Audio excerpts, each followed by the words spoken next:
I'm Bronwyn Mauldin. I am Director of Research and Evaluation at the Los Angeles County Department of Arts and Culture. Does anyone know what the Los Angeles County Department of Arts and Culture is or does? Anyone in this room? Great. So we are the local arts agency serving the 10 million people who live in the 4,000 odd square miles that make up Los Angeles County. There are about 4,500 local arts agencies across the country. Every county, most major cities have them. There are local arts agencies for the City of Los Angeles, City of West Hollywood, Santa Monica, Santa Clarita, Glendale, Torrance, all sorts of cities within LA County. We serve all of Los Angeles County. I did think as I was prepping for the talk today, that the title that I submitted for this session, the subtitle there, Why an Open Data Approach Matters, I realized this was the wrong subtitle for this audience. I don't think I need to convince y'all why open data matters. So I have a second title for my presentation that I developed, which is the search for the lowest common denominator. And that is the journey that I'm going to describe for y'all that I went on this project. But we are going to get back to why open data matters specifically for the arts. A little bit of context. Working in arts administration, I just so you know, my universe that I work in, a really big data set for us might have like 700 rows. Huge. On the columns, if we're in Excel, we might get to like, on like a really, really huge data set, we might get to like 2 letters starting with a B.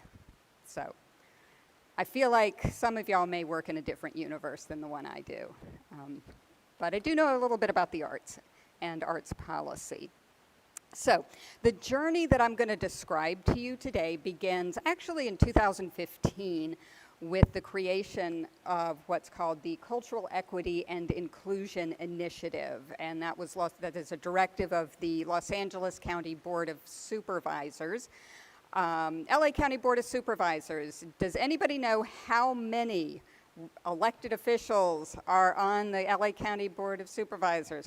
5, that is correct, 5. 10 million people represented by 5 people divided into districts. Each district contains about a couple million people. So 2015, we launched the Cultural Equity and Inclusion Initiative that was designed to ensure that everyone in LA County has equitable access to arts and culture. And fast forward from 2015, a lot of process, a lot of meetings, a lot of public input, and the Board of Supervisors adopted a cultural policy for the County of Los Angeles. Now, cultural planning happens a lot in the U.S. Cultural policies are a little less common. It's more, you might find cultural policies more in Europe or Latin America. But so Los Angeles County has a cultural policy, and that was adopted in 2020. And we think we might be the only county in the United States that has a cultural policy. One of the things that our cultural policy, so this is just a little excerpt from it because it has 2 really interesting pieces to our cultural policy for Los Angeles County. And that is that the cultural policy, our Board of Supervisors directed all county departments to do stuff, words, to ensure that all residents of the county can participate fully and equitably in cultural life through the arts. So my department, the Department of Arts and Culture, we are the 2nd smallest department of county government. They did not direct us to do this work. We're included in all county departments, but it wasn't us. It also wasn't this family of institutions that we lovingly refer to as the county culturals. These are the cultural agencies that provide cultural services to LA County that have some kind of relationship with county government. They may get funding, they may have facilities provided to them at no cost. Some of these may be familiar to you, some of them you may never have heard of, but these are kind of the county culturals. So the policy did not simply apply to our department, not simply to the county culturals, but to all departments of county government. And this is not a complete list of departments, offices, agencies of county government. So the idea of this policy is that everybody, we're all going to be engaged in doing stuff to ensure that all 10 million residents of LA County have equitable access and can participate in cultural life through the arts. And I think a lot of what they were thinking about in particular was about ensuring that these departments are using arts to serve their mission. It's not to say that the animal care and control isn't going to do what they do. They're going to continue to work at their mission, but what is the role of arts in supporting animal care and control achieving their mission? So this gets passed in 2020, and the next obvious question is, well, where are all of those departments investing in arts and culture? How are they using arts and culture to meet their mission? So we were given the task of doing a needs assessment. I think it's kind of an unfortunate title for what we did. I don't think it really meets the definition of what I would call a needs assessment. But it did ask the question, and this is a pretty straightforward question that we were set out to answer. How are all county departments investing in the arts? Our Board of Supervisors, they wanted to know how much are they spending? Where are they spending that money? And they wanted us to do an equity analysis. Who's getting more, who's getting less, where are the gaps? This is like super straightforward, right? This makes perfect sense. If we're going to make sure all departments are doing it, let's as a baseline, let's start by finding out what are they already doing. And then once we have all this data, then we can use that to make future decisions about how future investments are made by our department and by the Board of Supervisors, and which departments might we look at, or which parts of the county, or which communities within the county might we look at to address gaps. Super straightforward question, right? So I start my thinking on this project with what's the data that I manage, that I have access to, that I have some kind of power over. And that is data that my department collects, manages, maintains. Some of this is available on the county's open data portal. Some of it is not. But let me run through these really quickly so you get a sense of these are the kinds of services that we are providing. So we start with our civic art division. Civic art, that is public art. That is every time that the county builds a new building or does any kind of major renovations, we have a policy in the county that 1% of the cost of that building or renovation is set aside for art. You'll often see, this is where you see those murals, beautiful murals on the side of a building, statues being built. Sometimes it's not what we call hard art on a building, but there might be programming. That money might be invested in programming. So civic art. That data is fairly easy. We have a thing, it's being built, it has an address, and we have a dollar amount associated with what it costs to make that thing happen at that place. Okay, that's easy. We also have a number of grant programs where we are making grants to close to 500 nonprofits across the county. That money comes from the county general fund. And these grants to nonprofits, so there's something kind of tricky about these. Many of these are actually very small organizations. They might have an annual budget of $100,000 or less. They might have 1 or 2 part-time paid staff. They might have 0 paid staff members. Their office that is their kind of official office in the IRS records might be someone's home. They might be providing services all over anywhere. That's not, so their address of their organization is not a service, not necessarily a service location. We've experimented, and it's taken us a few iterations to figure out what is the best way to collect data about where services are being provided. Turns out what we can ask for, and we think we're getting pretty accurate data, is at the end of a grant period, we say, can you just give us a list of all the zip codes where you provided services? So we got zip codes for that. That's our geography. We have an internship program. Our department runs the nation's largest paid summer internship program in the arts. It's no longer summer, it's now year-round. Actually, thanks to the pandemic, we've been able to extend that. It has improved the program significantly. So we have college undergraduates who are getting internships with arts nonprofits. So again, these are structured as grants.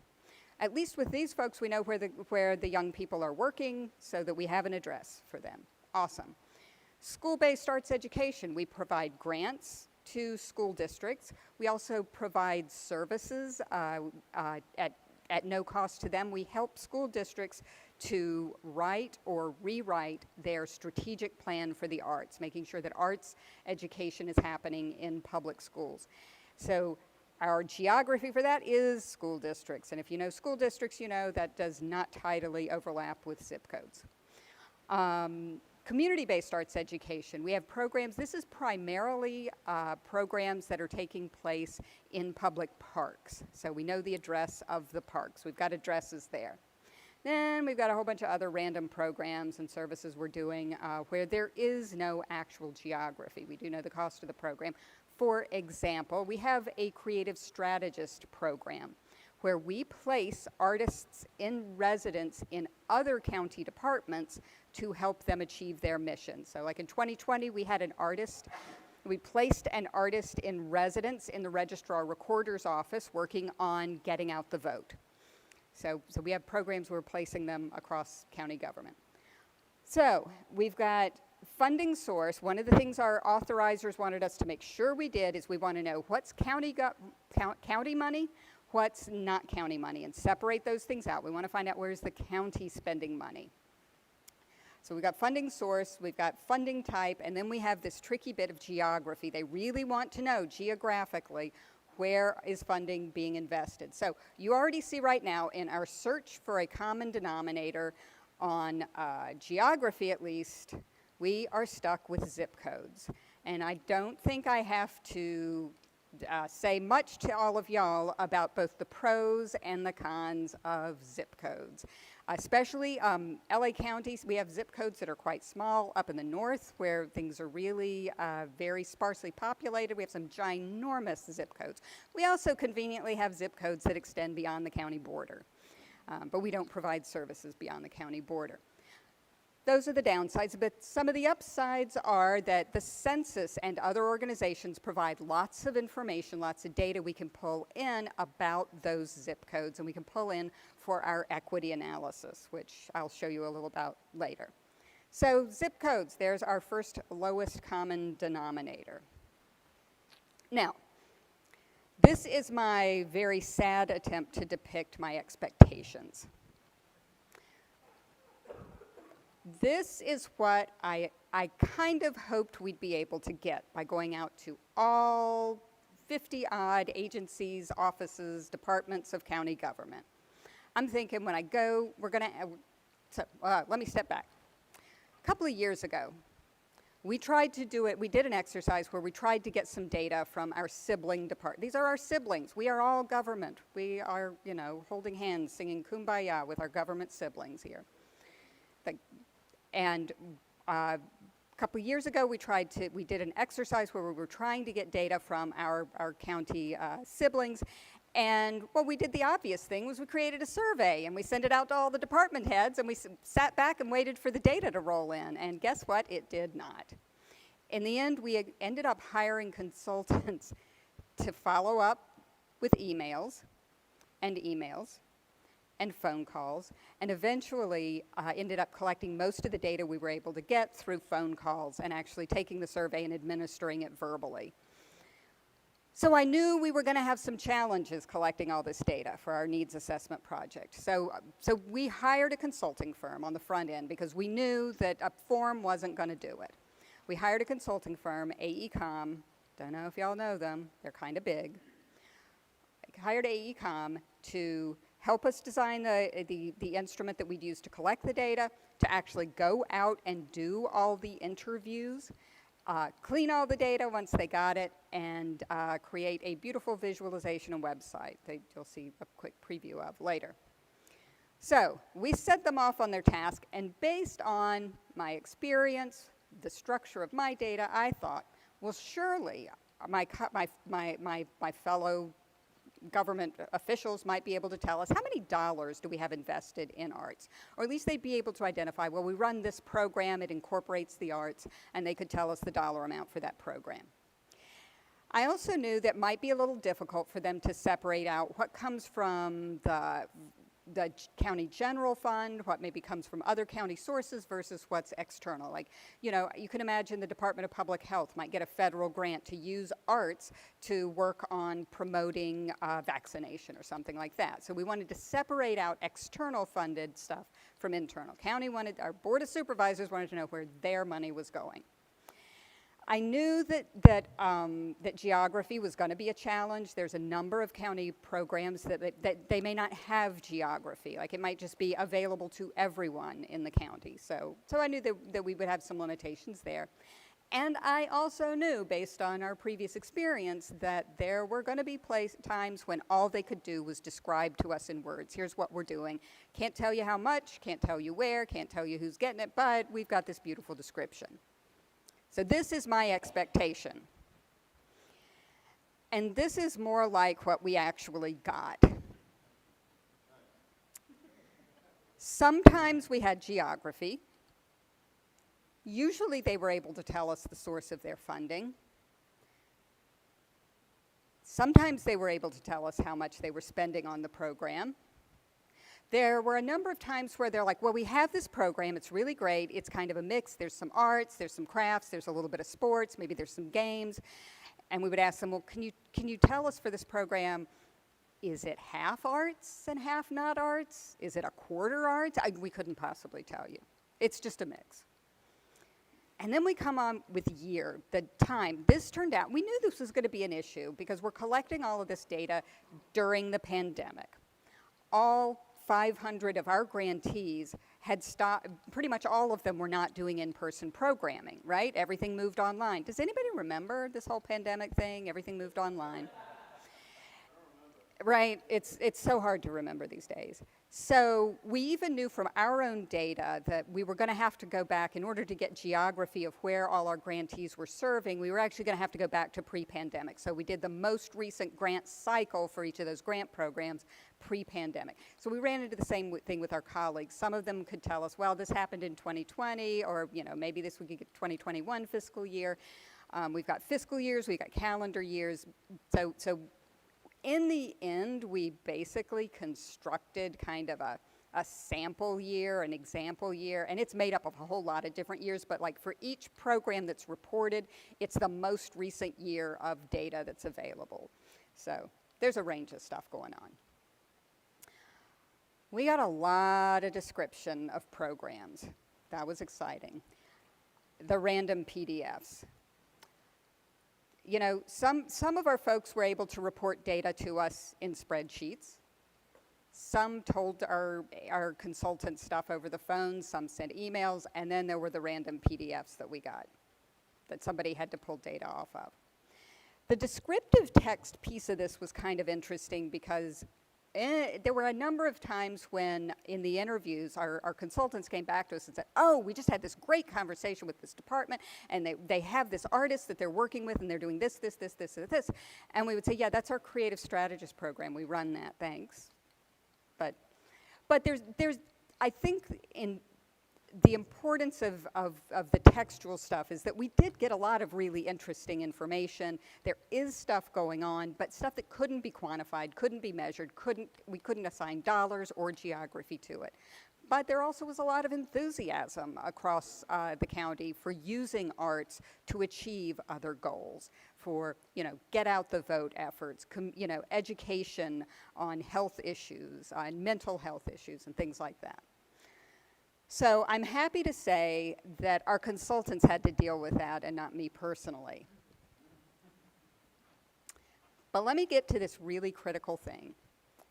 We couldn't get dollars for everything.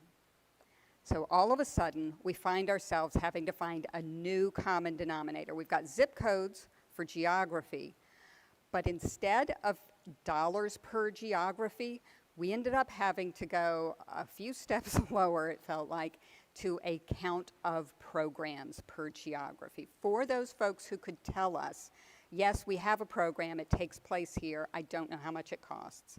We could start to count the number of programs taking place in each zip code.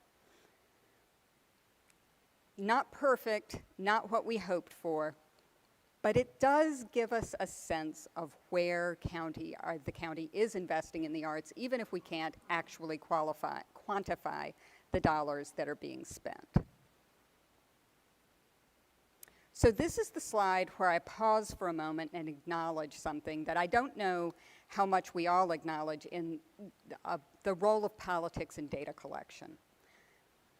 I work for government, so there was like government politics. Like there are, you know, entities of government, then there are policies that are driving decisions that people make. But there's also that other layer of politics where it is people trying to protect power, protect access to resources, protect their programs. This is just all I can say on something that's being recorded, is that there was politics involved. And sometimes I understood people's motivations, and sometimes I just didn't. All I know is that how it affected my ability to collect the data that I needed in order to respond to our elected officials who directed this. But I think this is something that I think in all of the work that we do, we have to acknowledge there is always politics at play. And it's not, it's in some ways, it's not a good or bad thing, it's just a thing. And we have to figure out that it affects the type of data we're able to collect. It affects whether we're able to achieve our goal, like those idealistic goals we have of what we're going to measure. And we also have to recognize the impact that it has then on the other end of what we're able to report out and the accuracy of it. So that's my politics slide. Now I'm done with that. So, couple of screenshots here of our final product, the needs assessment website. As you can see, it's built on Esri. LA County is heavily, heavily, heavily invested in Esri. I have been told recently that we are customer number 3. We use Esri for a lot of things. In fact, our county's open data portal that launched, I want to say around 2015 or so, was originally on Socrata, which became Tyler, and we are just right now in the midst of transitioning to Esri as the host for our open data portal. So that's an interesting process. So this is built on Esri. This is kind of it's in a story maps format. If you're familiar with story maps, how you can scroll through them. Couple of things. We know our audience really well, and they are not data people. They are arts people. We want our arts community to be able to use this. They are also not the people who are going to start clicking, oh, there's layers, let me click on turn on and off layers. These are things that are not going to come naturally to them. This is just not the stuff they're used to.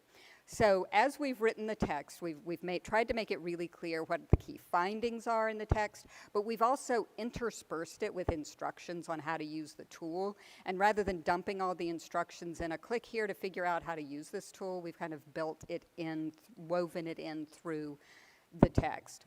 What you're seeing right now, this is, in fact, since it's my data and I don't know the dollars, we did report dollars for our department. So we do have dollars by geography. This is our organizational grants program.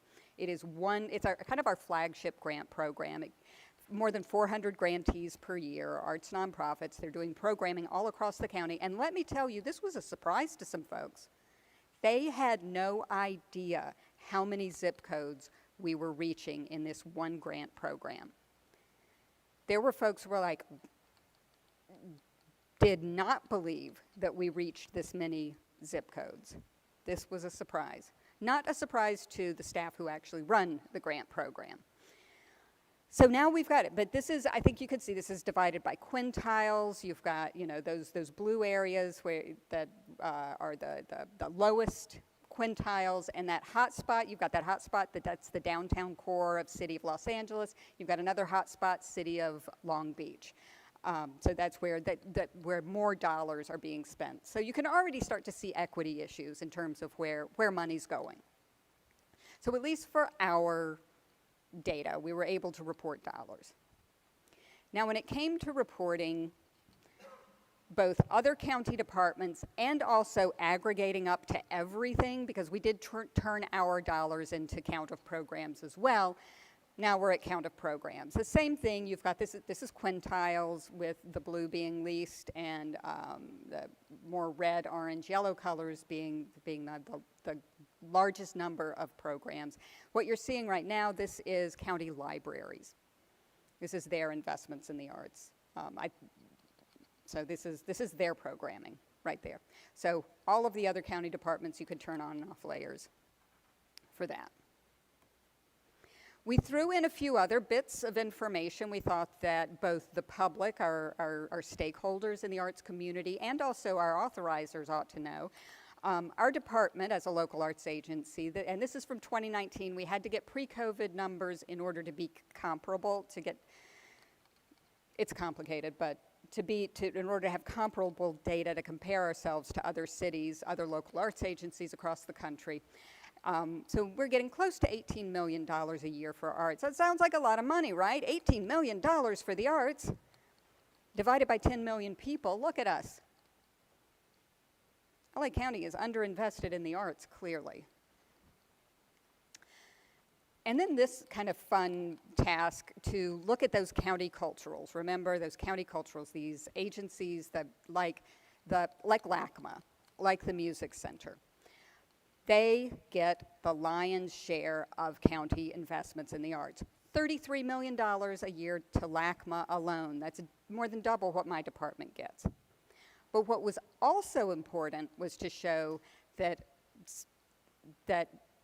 the money they're getting from county government, for most of these, is just a small percentage of what it actually costs to run those institutions.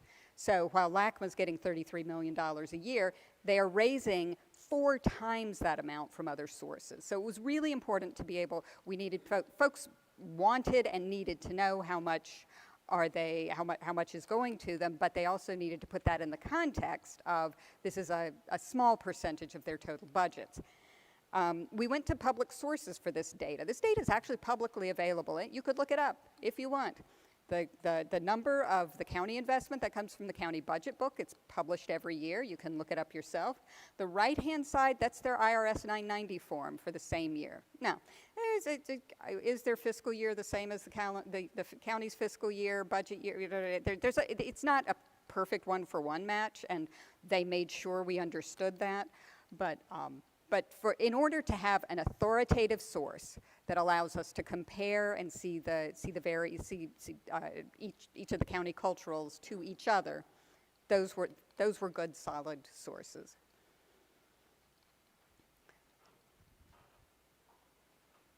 So that was just like, here's the data, here's where the investments are, here's how much count of dollars per geography, count of programs per geography. Now we get to our equity analysis. And our consultants built 21 separate dashboards for us that look at 12 different dimensions of equity.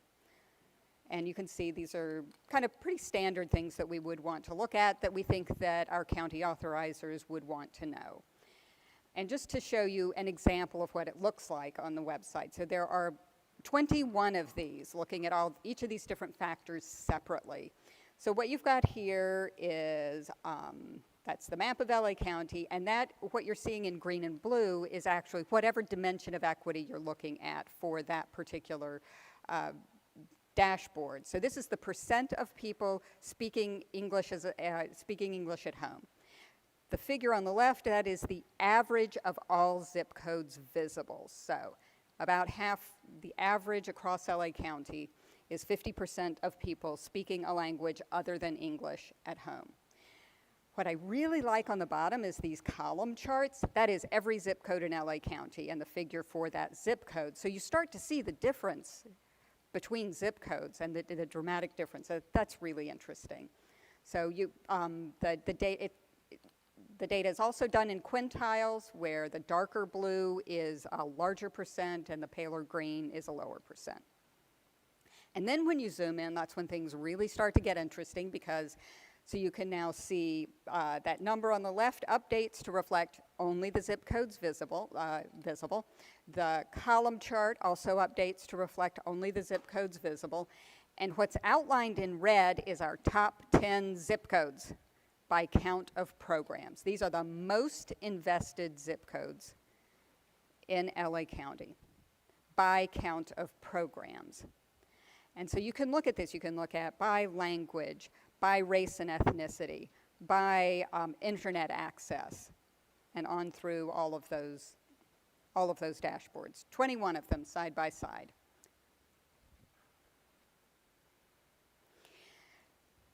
A lot of the data for these dashboards what came from obviously census, right? Census has a lot of this data available at the zip code level. Another source of data, and I flagged this for you just in case this is something you're interested in. This is a resource that's out there. The county's Anti-Racism, Diversity, and Inclusion Initiative, ARDI, has developed a COVID Impact Equity Explorer. They constructed an index of vulnerability and what is the other word there? Recovery, thank you. And did by quintiles, kind of highest need to lowest need. And so you can see that. So all of the data behind this map is available, but this is at the census tract level. But we were able to pull some of this material into our equity and dashboards as well. So that's a resource that's out there. It's kind of fun to play with. Also built on Esri, as you can see.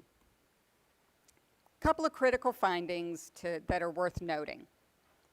The county reaches every zip code with some kind of arts and culture services somewhere through some department. I can't tell you how exciting this was for those of us working in the arts, those of us working, we have an infrastructure that already reaches every county, every zip code. Doesn't reach them all equally though. That's something else. Largest share of dollars, this was to nobody's surprise, largest share of dollars go to those big county culturals. But the big surprise when we did count of programs, the largest number of programs, arts and culture programs, are actually at our county libraries. It's not our department even, county libraries. There's something interesting about this too. What do the county cultural institutions and county libraries have in common? They are both fixed assets. This is programming that takes place at fixed locations. Our grant making to nonprofits goes to organizations that are spread throughout the county, that travel throughout the county, that it's a very different model. But if you take it all combined, this is really, it is a picture of the existing infrastructure that the county has for investing in the arts. We can look at the equity gaps; they're very clear. But we can also look at this as this is the infrastructure on which we have to build for the future as we start to address equity. As the Board of Supervisors looks at the arts as part of the solution to bigger and other social and civic problems, we have a robust infrastructure across county government, not just with us, not just with the county culturals. And then there was the fun fact that most arts and culture programming that we found in other county departments, either our department or one of the county culturals has some existing relationship to. There's not a ton that's going on without some participation of an arts agency. We've started to do a little bit of data analysis on kind of those top 10 zip codes, the most served zip codes, and comparing them to the county. And what we're seeing, this is not what folks are expecting to find. They're like, oh, all of the investments in the arts are going to wealthier, whiter communities, right? Well, wrong. We've got some evidence here that those investments are actually going to some of the highest need communities in the county. But hot tip, that's because of so much programming going through libraries and where libraries are located. It really speaks to the importance and value of our county libraries as a service provider, but also as facilities that can offer services. This is just where I kind of tell you that 45% of the departments said they had no relevant data, that we got a bunch of PDF flyers, and most departments were unable to report service geography or dollars. But I've already told you all that. So let's go back to the original question that that I asked. I was like, why does open data matter in the arts? And what I'll tell you is that there have been conversations going on since before the pandemic, but they've really, really kind of ratcheted up during the pandemic. It's about the role of arts in addressing social and civic problems. Like, no one believes the arts is going to solve a pandemic. The arts isn't going to solve the housing problem. But there is a belief, and I would say a growing belief, that the arts does have a role to play in solving those problems. And our authorizers are looking to us to play a role in that, to support the mission of departments that are working on other things. There's this term second responders that gets thrown around in my world a lot about, you know, you've got the first responders who are like out there providing medical care, fire, you know, all of those sorts of things, but second responders who go in and work on rebuilding community. And I think I will not say we're in a we can argue, but I won't say we're in a post-pandemic period, but I do think we are in a rebuilding period. We are in a period where we need to start figuring out how do we come together and how do we help other people come together across difference. And that is something that the arts really can do. That it really can bring people together. I mean, the arts, what do they do? We bring joy. We bring pleasure, we bring happiness. Sometimes we try to startle you, we try to help you question your received wisdom. But when a song comes on the radio and you start tapping your fingers on the steering wheel, or you start singing along, or maybe you're like singing at the top of your lungs in the shower, or whatever it is, like those things actually matter. And I think they matter more today than perhaps they have in my lifetime, because we have been torn apart from each other by what we've been through in the last couple of years. And as much as it may be hard to remember a little bit, or maybe we don't want to remember, that really did a number on us. I think that what's happening to us, to our democracy, is part and parcel of that. There's research that shows that post-pandemic kind of misbehavior and tearing apart of societies is a normal after effect in the wake of pandemic. So here we are standing here like, we've got something to offer in the arts. We believe we can help bring people together. We can help people have hard conversations. We can help people find common ground in an artwork, in a performance, in a poem. Those things really matter. So open data matters because this tells us where we're doing this. Like we've got some good indicators. The data is not what I imagined it would be, what I'd hope. It's definitely not what our authorizers were hoping for, but we have some really good indicators of where we're investing well, where we still need to invest for the future. And we can show the infrastructure. We have the mechanisms for doing those investments. And that's really exciting. And now I get to the really super exciting. If you are here in Southern California, I'm going to invite you to an event. We used to do a Datathon a couple of years ago at this very conference. I talked about our Datathon. This was an annual event before the pandemic. It's coming back. The Arts Datathon, where we bring together our arts community to explore how can we use data to improve access to the arts for everyone. And this year's Datathon, we're back in person for the first time since the pan, and we are going to specifically focus on this data set. So we've got the website, the story map that everybody can look at. We've published the data behind it. You can download it and do whatever you want with, but we want to bring the community together and interrogate that data set to see what we can learn from it, to ask questions, to raise, like what's missing from our data set? What didn't we get? How could we improve on it? And this will be our opportunity to do it. So you are all invited. It's free. It's open to the public. It's going to be at Plaza de la Raza here in Lincoln Park. Beautiful arts facility. And so we're going to explore this data set and see how it can help us, having that data set, how that can help us move forward, and then how we can improve the data set itself. All right, there's all the contact info for me. For the LACountyArtsData.org is the website. The Datathon website hasn't been updated yet. Hopefully that's going to happen next week. There's how to find me. And at this point, I'll answer any questions anybody has or entertain any comments that anybody wants to make. All right. Yes, sir. Yeah, so I work on open data. I'm the open data director for the controller for the city. And I kind of see Esri has been an extremely big challenge for us, and as well as Socrata. Socrata is probably the biggest challenge. So I'm kind of wondering, like, where are you, mitigating those Esri challenges, and how are you tackling that kind of stuff? We had some fun challenges with Esri on this that I won't go into detail with, but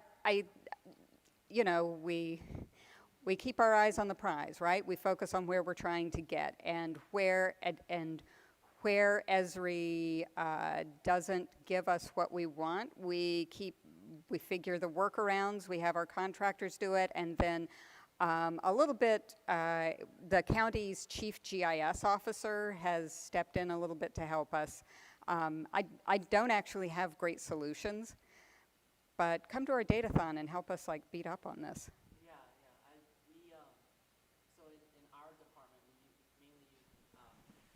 So at the controller, we mainly use Mapbox, and that's actually been quite good for us. Mm-hmm. And so we've been migrating, but the problem with Mapbox is that it's not as good with kind of that data analysis side of it, where you kind of have charts. But the trade-off is that where you basically are thrown in the deep end. You have to program every single box yourself, but it leads to greater mobile usability. And so and another trick that we have is that instead of throwing out a large instructions, most departments we actually see, when you open up their ArcGIS page, you get a 3 pages of instructions. So basically we have 0 instructions, and we throw people into the deep end, and them actually figuring it out is actually a better process if you design it correctly. Is actually that's our thought process in terms of. Well, that's also why we do the Datathon every year, is that we know that the community that we're serving, our primary stakeholders, are not data people, they're not ArcGIS people, that we actually need to get together and sit down with them and walk them through, here's how it works, and help to kind of to bring them along to use the tools we've given them, but also to invite them to give us advice on how to make the tools better. It's really about that exchange. Also, the 2 charts that I showed you, the county culturals, that was obviously, those were handmade and designed. They're not built into Esri. Yes? Let me get you the mic. So we can record it. So we can record your question. Oh, okay. Let's say, for example, faith-based organization, nonprofit, educational institution is looking for resources that they can tap into. Your findings, are they easily accessible? It depends on how you define accessible. I mean, you can the whole data set is downloadable. Okay. One of the things this is going to be a little bit beside what you said, but it's adjacent and it's important, because a lot of the folks in the community, what we have mapped is where the county is invested in the arts. What we have not mapped is all the arts organizations that are out there in LA County. That I don't know how we could even do that. I don't think it would even be possible for us to find them all. But if you are looking for resources for grants for arts and culture organizations, come to our website, lacountyarts.org, and go to the grants opportunities page. We are the most friendly grant makers you have ever met. Our staff, if you send them an email and ask, hey, I'm interested in applying for this grant, can you tell me more? An actual human will respond. Okay. That's how accessible we are. And let me follow up, maybe ask a slightly better question. Since you've kind of done the heavy lifting of kind of taking a look at the landscape of all available grant sources in the county and kind of taking a snapshot of that, is that information available to, say, faith-based organizations, nonprofits, and educational institutions? Because obviously what's available via the arts is great, but if you're looking for STEM style grants, or I know the state of California has what they call A through G grants that are available for COVID recovery efforts, as it were. Mm-hmm. So if I were looking for other types of grant sources that maybe you've come across, is that information easily accessible? We've got a couple of things I would point you to. We have a COVID recovery page on our website, but it is going to be arts focused because we do arts. The county has a page specifically devoted to ARPA, ARP, American Recovery Plan funding. There is tons of funding available that is open. A number of those grants are open right now. So I would look for the county's ARP page ARP. Okay. to find that. And that's going to be well beyond arts and culture. Any other questions?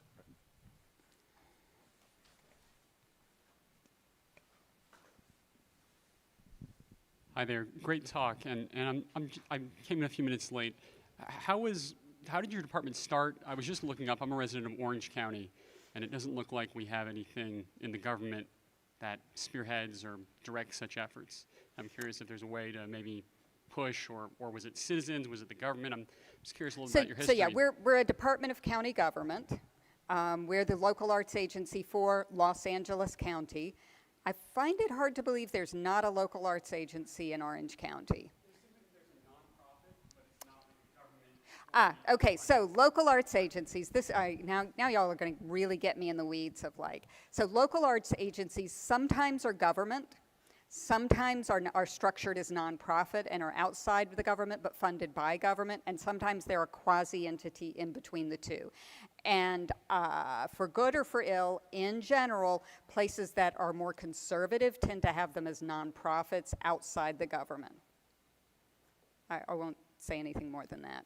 But yeah, so there is a local arts agency there. So if you found the nonprofit, you probably found the right one. Thank you. Other questions?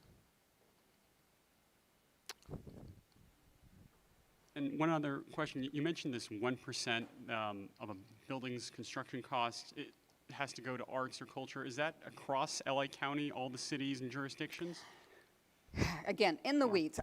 Sure. For LA County, we have historically had we've had a percent for art program for all government buildings, 1%. This is kind of a somewhat standard policy that many cities and counties have. So we have a 1% for art for all county buildings.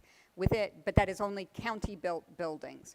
City of LA has their own percent for art but it covers both public and private developers. In the last year or two, LA County passed a private developer percent for art policy. So now anybody, private developers, there's some exceptions, but private developers building a building are required to set aside 1% of their construction costs to art. And they have any number of mechanisms through which that can be done. So individual cities within LA County, we have no jurisdiction over. So individual cities will have their own on the private side. For government buildings, wherever the government building is built, if it's inside of a city or in an unincorporated county, we do have jurisdiction over that, if that makes sense. So I'm going to put a pause on this here and ask us to thank Bronwyn for a great presentation here.